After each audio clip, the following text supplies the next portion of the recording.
Kenya has the potential to curb its water deficit and become a food-sufficient nation through technology and wastewater recycling, borrowing a leaf from the Republic of Israel, which has adopted 5 steps ranging from purifying ocean water to irrigation.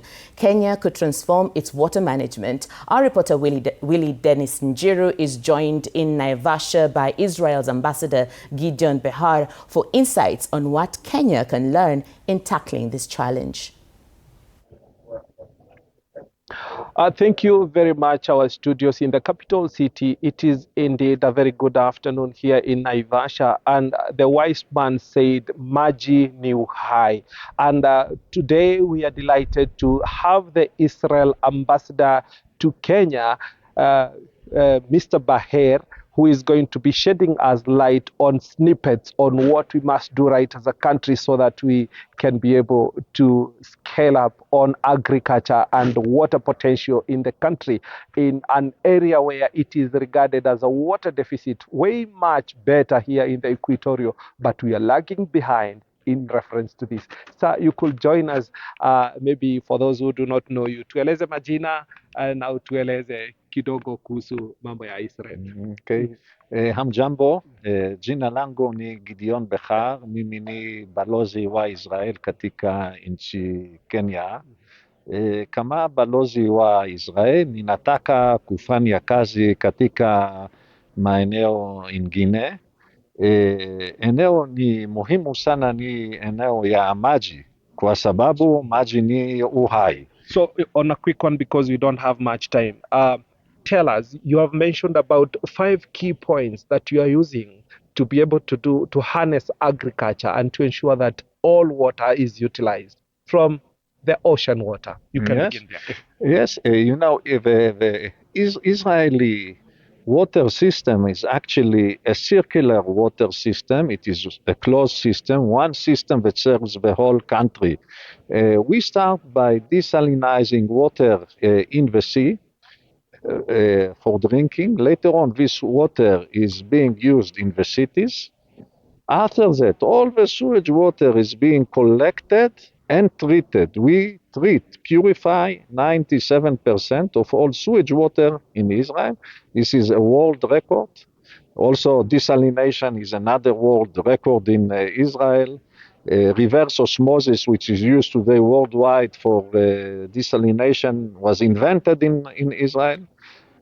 All the treated water is being used in agriculture today. 50% of the agriculture in Israel is irrigated, and it is done by this water. That's why there is agriculture in Israel.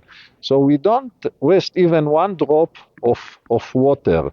We hold also a world record in the prevention of leaks, water leaks. You know, in many cities and water systems around the world, you lose lots of water due to leaks. And in Israel, it's only few percent of this water which is being lost to leaks. So this is another world record that we hold. We plan the water sector years ahead. So we are already planning 30 years time from now. Everything is planned. We know what will be the population growth, how much water we will need, how many more desalination facilities we need to add, how many more sewage treatment facilities we have to add, where do we need to ensure penetration of water, of rainwater to the aquifers. Everything is already planned by now, 30 years in advance. Kenya is a wider region than Israel, and 95% of your population, you said, live in the city. So you are able to collect all this water and utilize it. Kenya is quite vast. Maybe as we wind up, what can we borrow from you, of course, in technology? I think that many things can be taken from Israel and adapted in Kenya. First of all is water harvesting, how to harvest water with barrage and to replenish the aquifers, how to manage aquifers. Okay, there must be a plan how to manage the aquifers, how to monitor the aquifers, how to monitor the whole water system in the country. and to understand what are the long-term directions. Are we going to have less rain, more rain? We understand the impacts of climate change on us. And we know that there is fewer and fewer rains in Israel. So our main resource will be the sea. And the sea is only the first pillar or first step.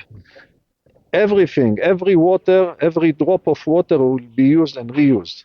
Also, drip irrigation is very important. I think that the most important thing to be done in agriculture, and the government is already in that direction, and the president has the plans to do it, and I just want to reinforce that, is to move into irrigation. Irrigation, irrigation, irrigation. This is the most important thing for smallholders, for small farmers, for everyone. This is the most important thing. Irrigate, irrigate, irrigate. Thank you very much, sir, for your time.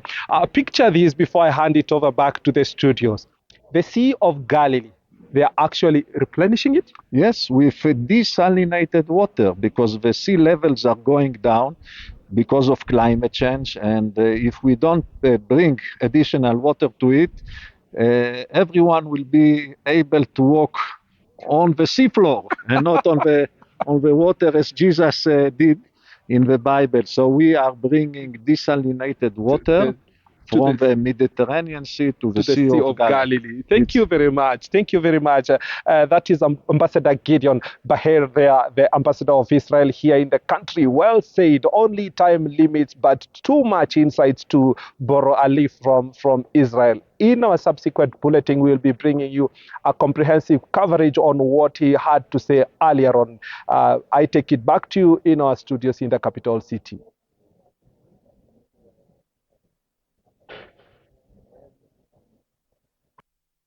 Thank you so much, Willie Dennis Njiru, for that very insightful conversation over there with Ambassador Gideon. And that all talk